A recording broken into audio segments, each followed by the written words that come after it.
কোনো রকম চাল বাটাবাটির ঝামেলা ছাড়াই সুজি দিয়ে কি করে এই নরম তুলতুলে পোয়া পিঠা বাড়িতে তৈরি করবে আজকের ভিডিওতে সেটা শেয়ার করবো। আসসালামু আলাইকুম, কেমন আছো তোমরা সবাই? নতুন একটি রেসিপিতে তোমাদের সবাইকে স্বাগত জানাই। এই নরম তুলতুলে পোয়া পিঠা যে কেউ বানিয়ে ফেলতে পারবে খুবই সহজে। এটা দেখতে যেমন লোভনীয়, খেতেও হয় অসাধারণ। ভিডিও শুরু করার আগে একটাই রিকোয়েস্ট, চ্যানেলটিকে যদি সাবস্ক্রাইব না করে থাকো তাহলে সাবস্ক্রাইব করে দিও, আর ফেসবুক থেকে দেখলে পেজটাকে ফলো করতে ভুলো না। চলো তাহলে এবার ভিডিওটা শুরু করি। তো এই পোয়া পিঠা বানানোর জন্য প্রথমে আমরা একটা মিক্সিং বোলে নিয়ে নিব হচ্ছে 1 বাটি সুজি। এখানে আমি 1 বাটি সুজি নিয়েছি, আর দিয়ে দিব হচ্ছে 1 বাটি ময়দা, আর দিয়ে দিব হচ্ছে 1 চামচ গুঁড়া দুধ। আমি এখানে বড় সাইজের একটা চামচে গুঁড়া দুধ দিয়েছি, আর দিয়ে দিলাম হচ্ছে 1 বাটি চিনি। তোমরা যে যেমন মিষ্টি খাও সেই অনুযায়ী দেবে। আমি এখানে 1 বাটি চিনি দিয়েছি, দিয়ে খুব ভালো করে মিশিয়ে নেব। আর দিয়ে দিব হচ্ছে একটুখানি নুন, দিয়ে খুব ভালো করে মিশিয়ে, আর এখানে জলটা যেটা দেবো সেই জলটা একদমই গরম হওয়া চলবে না, আবার খুব বেশি ঠান্ডাও নয়, একদম কুসুম গরম জল দিয়ে হালকা হালকা করে জল দিয়ে একটা ব্যাটার বানিয়ে নেব।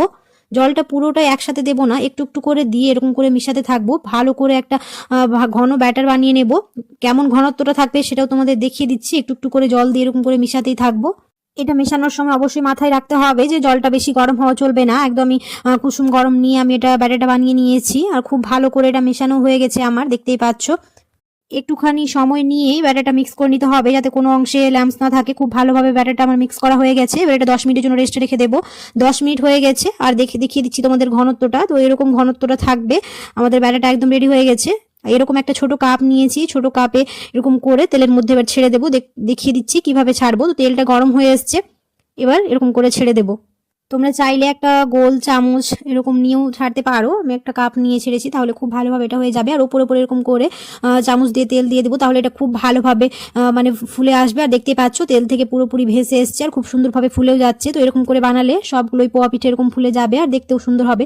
আর উপরে এরকম তেল দিয়ে দিলে উপরের ভাবটা তাহলে আর কাঁচা ভাব থাকবে না, ভালোভাবে উপরের দিকটাও ভাজা হয়ে যাবে। নিচের দিকটা এরকম লাল লাল করে ভেজে অপর পিঠে খুব ভালো করে ভেজে নেব। এই পোয়া পিঠা দেখতে যতটা সুন্দর হয় খেতেও হয় খুব ভালো, আর যে কেউ খুবই সহজে বানিয়ে ফেলতে পারবে, আর অল্প সময় লাগবে, বেশিক্ষণ সময় লাগবে না। আর দেখতেই পাচ্ছ আমার এপিঠ ওপিঠ খুব ভালো করে ভাজা হয়ে গেছে।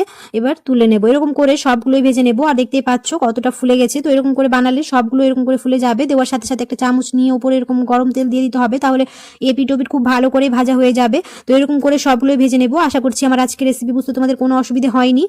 অনেকেই আছো ভিডিও দেখে চলে যাচ্ছ, সাবস্ক্রাইব করো না, অবশ্যই সাবস্ক্রাইব করে দিও। আর ফ্রেন্ডস আর ফ্যামিলির সাথে বেশি বেশি করে ভিডিওটা শেয়ার করে দিও, তাহলে আমার ভিডিও বানাতে খুব ভালো লাগবে।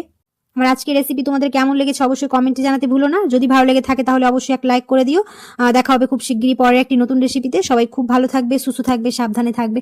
আল্লাহ হাফেজ। সবগুলো ভাজা হয়ে গেছে, আর দেখতেই পাচ্ছ কতটা সফট হয়েছে। আশা করছি আর বলার দরকার নেই, তোমরা দেখে বুঝতে পারছো কতটা সফট হয়েছে। তো এরকম করে বানিয়ে দেখবে, একদমই নরম তুলতুলে হবে এই পোয়া পিঠা।